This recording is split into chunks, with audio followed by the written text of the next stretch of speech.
Headlines. Slain Katsina State Commissioner for Science and Technology buried amidst outcry of persistent insecurity. Members of Civilian Joint Task Force in Kaduna protest arrest of commander. Cases of missing children in Kano resurface in Kano State. And on the foreign scene, gunmen kill 14 government-backed fighters in Burkina Faso ambush.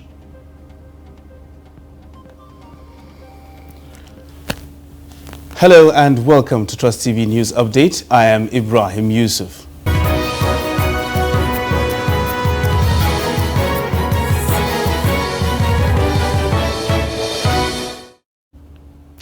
Now the news in detail. The remains of the Katsina State Commissioner for Science and Technology, Rabi Musa Nasir, have been buried. Hundreds of mourners attended the funeral rites at Gidandawa Cemetery. Governor Aminu Masari, alongside other government officials, attended the burial. The commissioner assassinated at his home in Katsina metropolis. The corpse of the traditional ruler of Ata Ancient Kingdom in Njaba local government area of Imo State, Edwin Azike, has been found at the market square in the community. The monarch was abducted on Thursday. Chairman of the Traditional Rulers Council Community Policing in the state, Eze Emma Okeke, who confirmed the incident, said the monarchs in the state are saddened by the killing of their colleague. He described the killing of Azike as an abomination, saying the council was informed on Friday morning. He was kidnapped on Thursday, and thereafter the community was invaded, which led to the killing of 4 persons. The latest incident comes less than 48 hours after the traditional ruler of Mbutu Ancient Kingdom in the Abo Mbase local government area, Damien Mwagwe, was abducted from his palace. Now, a 30-year-old widow who survived Monday's attack on a commercial vehicle heading to Kaduna en route to the southern part of the country has revealed how she watched her mother, 4 children, and other relatives burned to death. The woman, identified as Shafa'atu, was traveling to Kaduna with her children, mother, immediate younger brother, a niece, a nephew, when they came under attack by bandits along Sabon Birni Isa Road.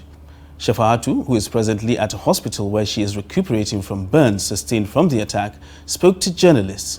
According to her, there were 33 elderly persons and many children in the vehicle when it was attacked by armed men believed to be loyal to Bello Turji, a notorious bandit kingpin terrorizing the eastern part of Sokoto. Shafa'atu, however, could not continue speaking because of the severity of her condition. Shafa'atu and her relatives were deserting the area over incessant attacks by bandits when the incident occurred. Meanwhile, the killing of travelers in Sokoto and worshippers in Niger State and other places has ignited protests in key northern states. In Abuja, a group formed under many hashtags, including Northern Lives Matter and Secure Our Lives, was on Friday staged a peaceful protest at the Unity Fountain. The purpose of the gathering, according to the organizers, is to send home a message to the government and security agencies to step up in protecting lives and property of Nigerians. Chijoke Okafo was there and now reports. Following several cases of abduction, kidnapping and killings by bandits, terrorists and in some cases, unknown gunmen in the country, some well-meaning Nigerians have gathered at the Unity Fountain in Nigeria's capital city to protest these unending wars. This is coming just days after the Sokoto massacre, where 42 people were roasted alive in a bus by bandits. The group came together in uniformity to lend their voice against the gruesome murders, kidnappings and abductions, as well as insurgency ravaging parts of northwest and northeast Nigeria. Our concern is about the security breach. So we are not being carried away by either geographical bigotry or regional bigotry, but rather we are nationalists and we are advocates for peace and justice. They are blaming the situation of the country on the inability of the government to provide security operatives with adequate firepower to battle these criminals. We are nationalists. We are not sectionalists, and we are not advocate for sectional protection or sectional security or sectional original security, but rather we have a concern over what happens in Sokoto and what has been happening. So we are advocating for President Muhammadu Buhari to kindly recruit more personnel and equip them with armament, modern technology, so that they can do better. What we need is we want him to exit with to leave a legacy behind that can be copied. But the group is not just narrowing their agitation to problems springing from northern Nigeria. They are also concerned about security challenges in the southeast and western parts of the country. We feel it's time we come out and tell the government that we are not happy. We are not happy that our people are being killed in the north. We are not happy about our women being raped. We are not happy about the way bandits are raising our farms with impunity. We are not happy, we are not happy. We are here to tell the government to come to our aid. We are here to demand, not beg. We are here to tell them to do the right thing. The protest has just begun, as the protesters have sworn to keep speaking up until insecurity is duly addressed in Nigeria. We are here at the Unity Fountain in the heart of Abuja, where a coalition of human rights activists, security experts and others from northern Nigeria have gathered to protest the incessant killings, kidnappings and banditry across northwestern and northeastern parts of the country. Now, they are not just calling for peace and stability in northern Nigeria, they are extending it to other parts of the country as well. From the Unity Fountain in Abuja, Chijoke Okafo, Trust TV News. Meanwhile, in Kano, peaceful protesters marched from Audubako Secretariat to Kano Government House, demanding an end to incessant killings of innocent souls by bandits and other criminal elements.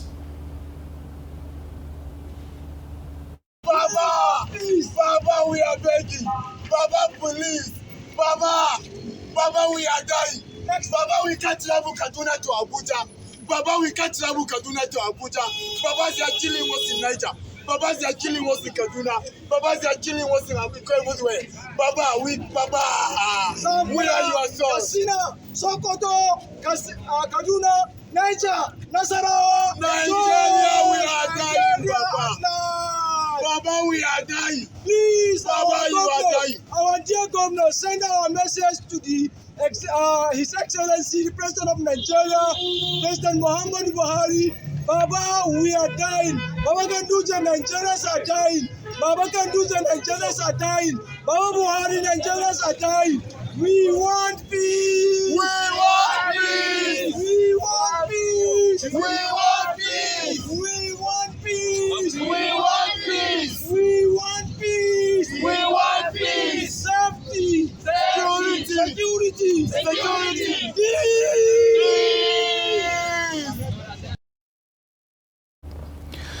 Disappearance of civilian vigilante commander Aminu Sani in Kaduna has led members of the civilian JTF in the state to stage a peaceful protest, demanding his release by military authorities.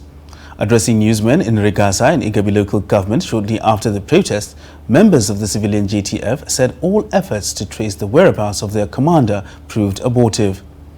Linda John is a member of the group, and she describes the missing commander as a straightforward person, appealing to the government to intervene and ensure safe return of their leader.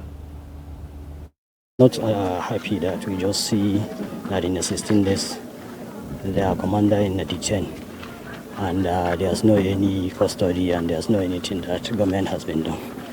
So that's why we are here to show our concern that if government and any stakeholders to come in for the purposely to know what is happening. It's about 15 days now. Malam Aminu is nowhere to be found. Please, we are begging government, let government do something about it. Please let government do something about it. We cannot allow a man that is helping the poor, that is helping us to just go like that. Please let government do something. We are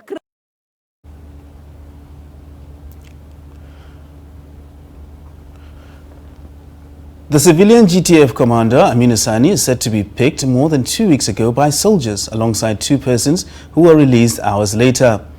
Military High Command on Thursday said the head of the vigilantes was arrested because of his alleged role in aiding banditry. Meanwhile, nearly 3 years since the rescue of 9 Kano missing children and the subsequent conviction of one Paul Owen in relation to the crime, cases of child abduction have resurfaced in some parts of Kano metropolis. In this report, Trust TV correspondent Idris Jibrin reports that over 100 children aged 3 to 5 were reported missing since 2010 in Kano State. His report. This 5-year-old Hanifa Abubakar alongside 3 other children were said to have left this Islamia school located along Umar Adamu Street in Kawaje area of Kano metropolis and were deceived into accepting a lift by a tricycle rider who later dropped the remaining children and took off with the little Hanifa. Shi me keke nafef ne yazo ya ce wai bari ya dana su. Bayan ya dana su kuma sai sauke yaran su hudu ne, sai sauke guda uku. Bayan ya sauke guda uku sai ci sai rago yaran sai suka ce ki sako mana Hanifa sai me keke nafef din sai ce a ita ba a gama dana ta ba. Then bayan sun yi wannan maganan to sai yaran suka ce sai wani ya shiga a daidai sawun kamar fasinja sai ya dauke ta dora akan cinya sai suka ce Hanifa ki sauko sai ta a'a wai an kullinta ne to daga wannan dai shikenan ba ƙara tsintar labarin ba sai yara suka zo suka ce wai an dora ta keke nafif an tafi da ita. We visited Sheikh Dahiru Usman Bauchi Foundation School from where this little girl is believed to have been tracked, followed and finally kidnapped. We met the head teacher preparing this announcement in response to this latest incident 4 days after it happens. With over 100 pupils, this school seems not to have any standard procedure to monitor the safe return of these children to their respective homes after school. Daga cikin dokanmu mai lamba 11 cikin yarjejeniyar cewar wanda ya kawo yaronsa makaranta to haƙƙinsa ne zuwan yaron makaranta da kuma komawarsa gida. Wannan yana cikin dokanmu sai ka yadda da wannan. Kar ma ka zo ka ce da mu ko yaron ka yake zuwa mu je mu ɗauko shi ba ma yin wannan. Sannan akwai doka ta 12 cikin yarjejeniya din lokacin ɗaukan ɗalibai karfe 5 zuwa 5 da rabi. Akwai tara ga duk wanda ya bar yaronsa bayan wannan lokacin. According to the resident who lives near this Islamia school, most at times parents forget to show up to pick their children after school and that in most cases they sleep in neighboring houses. Yaro za a tashi daga makaranta zai kai wajen sallan isha ba zuwa an ɗauke shi ba. Saɓanin haka ma sai dai mu kai cikin gidajenmu sai an zo ana ta neman su ana ƙalubale su ce ba haka ba su suka zo ɗaukan yaro ba su ne daban suka zo. To an yi irin wannan da yawa an ɗauka yara unguwar nan da yawa. Wannan ne ina karo na 3 a wannan unguwa amma kuma cikin ikon Allah dai a cikin makarantar ba a ciki ake ɗauka ba sai yaro ya tafi hanya akan bi shi a yi masa dabara a ɗauke su. Akwai sakaki na iyaye. Sakaki da iyaye na haifar da haka saboda su da dama za ka ga yara magariba ta yi yara suna yawo a titi iyayensu ba san yadda su kira wasu gida su koma gida ba ko su abubuwa da yawa ko yaro zai tashi daga makaranta lokaci ya ƙure na dawowarsa iyayen shi ba za su iya bin shi su ga yaron nan mai tsire shi a hanya bai dawo ba har sai lokaci ya ƙure an kai to da essence wannan yaron ba gan shi ba tukunna iyayen shi za su fara complain akan ba su ga yaron sa. Lately, the cases of abduction and missing children in Kano seems to have taken a new dimension. Muhammad Usman is equally a resident of Kawaji, whose wife and children recently escaped being kidnapped. My wife and children were traveling from Ring Road to Zoo Road, which roughly should have been 300 naira. But the tricycle rider told them 100 naira. Later on, the tricycle rider started making phone call, saying, I have some. When my wife eventually realized there is a problem, and then shouted for the rider to drop them. And that was how they finally escaped. Although attempts to speak with NAPTIP in Kano was not successful, but the coalition of parents of missing children in Kano confirmed that over 100 children abducted from various places across the states are nowhere to be found. We have been having reported cases of missing children from 2010 up to 2019, when 10 were recovered from Anambra State.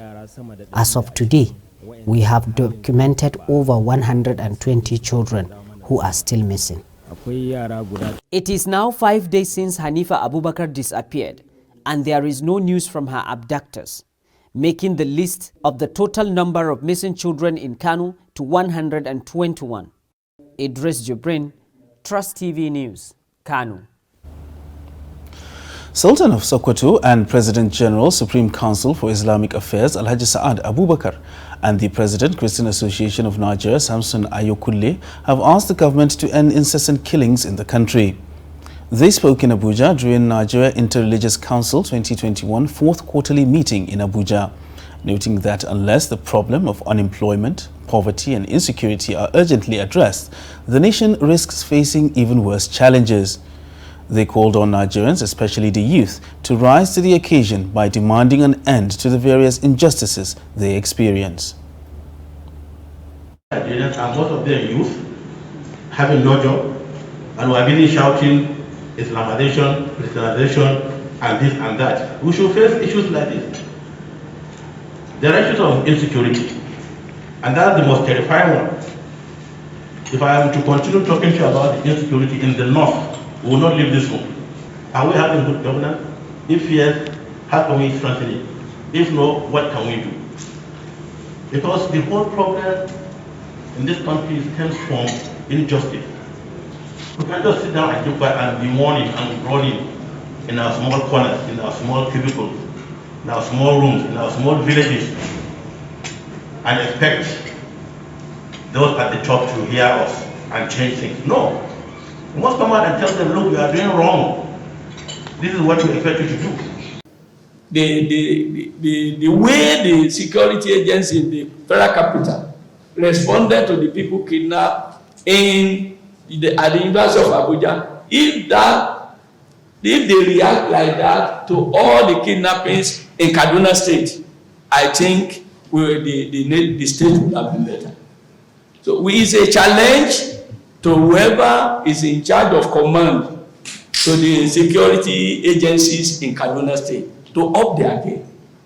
Criminals will not be given opportunities to hide the people they are kidnapped for long, any longer.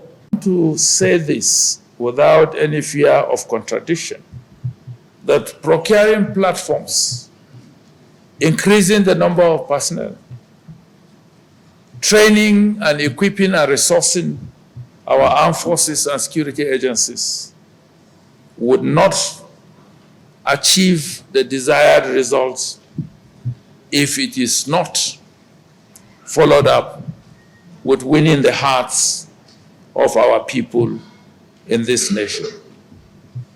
Furthermore, to strengthen the above, the application of non-kinetic measures have been escalated with the integration of traditional rulers and community leaders and other non-state actors to curtail these acts of insecurity. You're still watching Trust TV News Update. Coming up after the break, a recipe for ending bullying. These and more after the break. Stay with us. Get latest updates on current topical issues and breaking news by downloading the Trust TV mobile app on your Android devices. Go online, click Google Play Store, search Trust TV, install the app, and get doses of unfiltered information on happenings all over the world in your pocket. Trust TV, documenting the Nigerian story.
You're welcome back. Now let's take a look at some of our top stories. Remains of slain Commissioner of Katsina State for Science and Technology, Rabi Nasir, have been buried. And nearly 3 years since the rescue of 9 Kano missing children and the subsequent conviction of one Paul Owen in relation to the crime, cases of child abduction have resurfaced in some parts of Kano metropolis.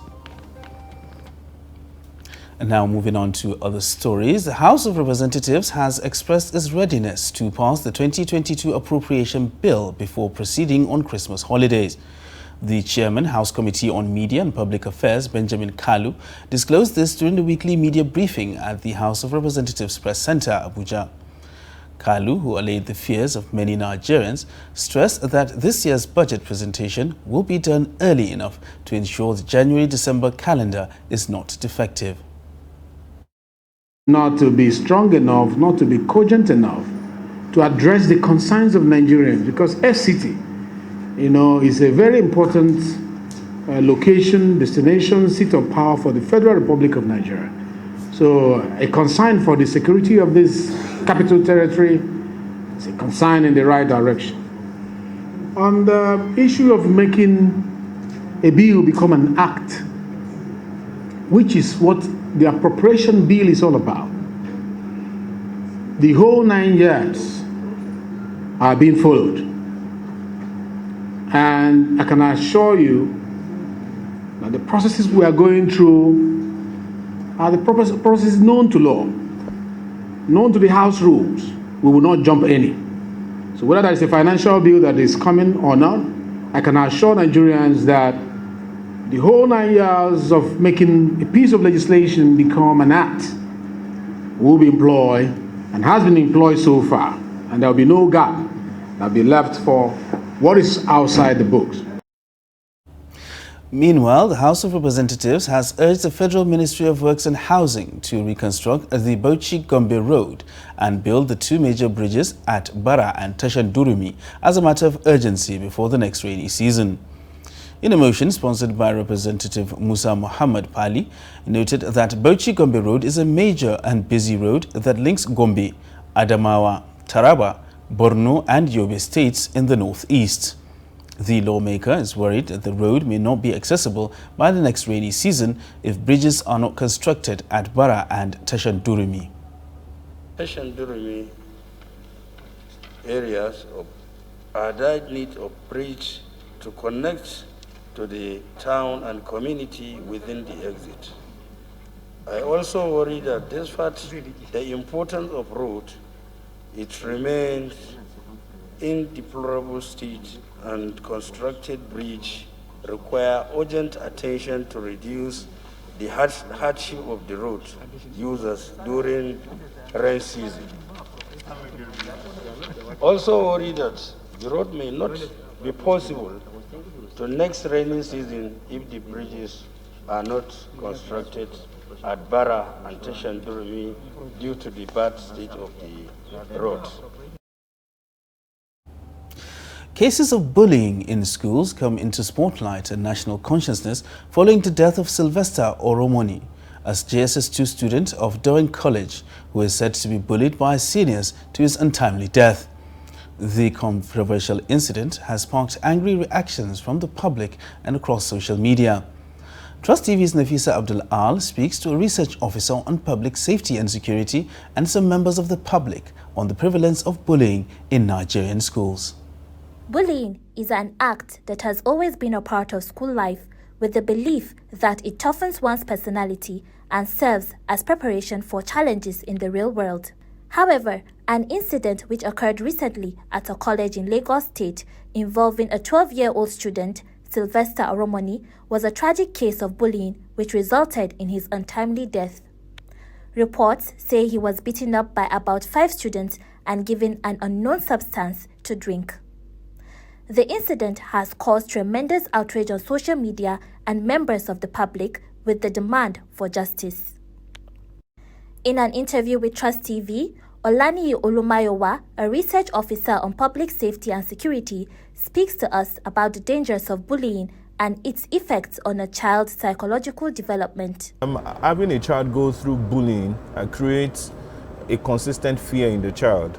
It works on the psychic of the child to the point that even where there are no fear around or any reason to be afraid, you see such a child exhibit characteristics of fear in their behavior. The way they talk, they are isolated, they are excluded from others because of fear.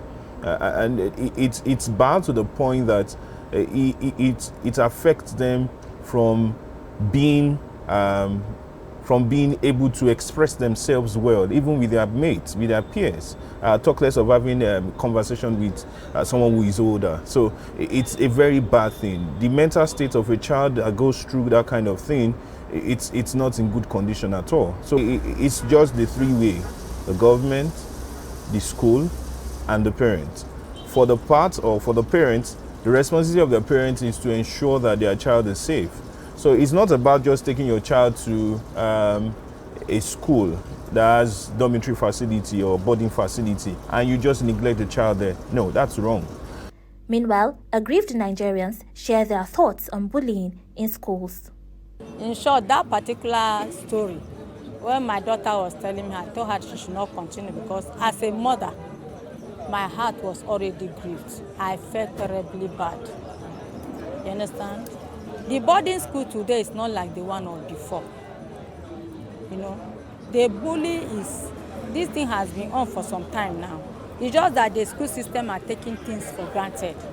And that is why it has gone to the level that children will have demonic hearts to kill another child in the same school. I don't encourage boarding school because of what has just happened. Don't compare our time with this time around. Because things in Nigeria today, there's monopolize everything. Because during my own time, I went to LSB secondary school, that is in primary school. And I went to secondary school from 1 to 5, where even if you have a problem, that time we have these people with a short car, come to your school, they will come to carry your problem to your school and they will tell you this is what you have done, so they will punish you. But now when you ask somebody that your son has committed, you want to beat you off. When I heard this story, my daughter told me about the 12-year-old boy, how he was killed. I felt it because number one, I heard that the boy has been putting resistance towards that school. I blame the parents for not listening or asking him, because nowadays we have to respect our children and hear their cry. The Lagos State government has since shut down the school and launched an investigation into the case.